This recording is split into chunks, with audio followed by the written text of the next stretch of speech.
Je m'appelle José, j'ai 21 ans.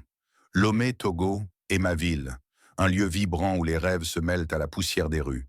Depuis toujours, je porte en moi une flamme, une ambition féroce.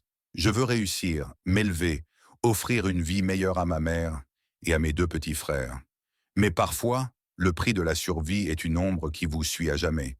Il s'appelait Kuka, 60 ans, un homme au ventre lourd, aux dents jaunies par le temps, aux doigts ridés comme du vieux cuir.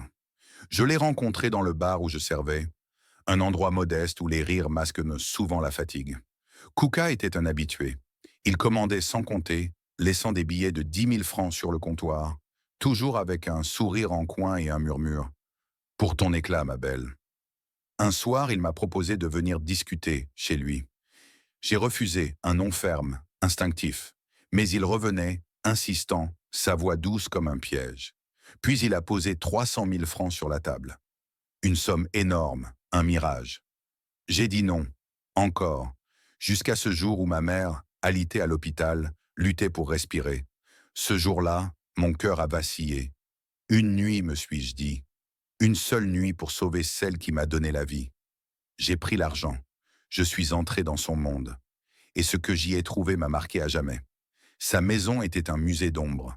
Des statues au regard vide, des peaux de bêtes étalées comme des trophées, des crânes de chèvres alignés sur des étagères, des bougies rouges brûlaient dans chaque coin, projetant des lueurs dansantes sur les murs. Il m'a regardé, un sourire étrange aux lèvres, et a murmuré « Ne t'inquiète pas, c'est pour la protection ».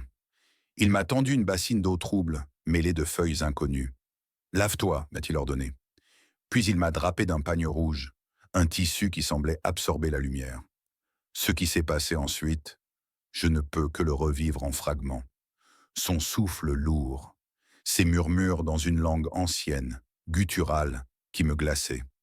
La nuit s'est étirée, lente, infinie, comme un cauchemar dont on ne s'échappe pas. Depuis, il hante mes nuits. Chaque soir, le même rêve. Je suis allongée, immobile, prisonnière de mon propre corps. Il apparaît, silhouette massive dans l'obscurité. Ses yeux brillent comme des braises. « Ma petite lumière », dit-il, sa voix comme un écho d'outre-tombe. « Tu es à moi ».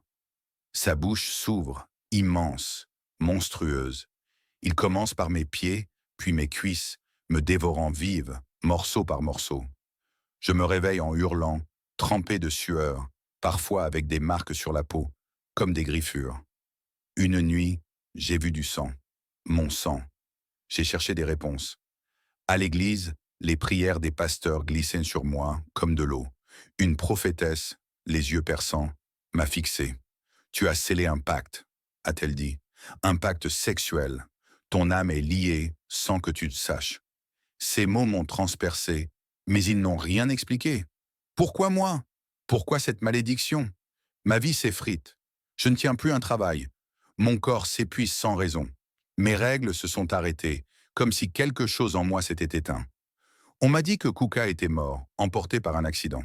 Mais s'il est parti, pourquoi son ombre plane-t-elle encore? Pourquoi son odeur âcre me suit-elle dans la solitude? Pourquoi dans le silence? J'entends encore son rire. Je suis fatigué. Chaque jour est un combat contre une force invisible. Suis-je maudite? Mon âme est-elle prisonnière d'un rituel que je ne comprends pas? Kuka est-il vraiment mort? Ou a-t-il emporté une part de moi dans l'au-delà? Je veux retrouver ma lumière, celle que j'étais avant cette nuit. Mais comment briser une chaîne que je ne vois pas? Je suis José et je refuse de disparaître. Pas encore. À la prochaine pour une autre confidence. Secret partagé.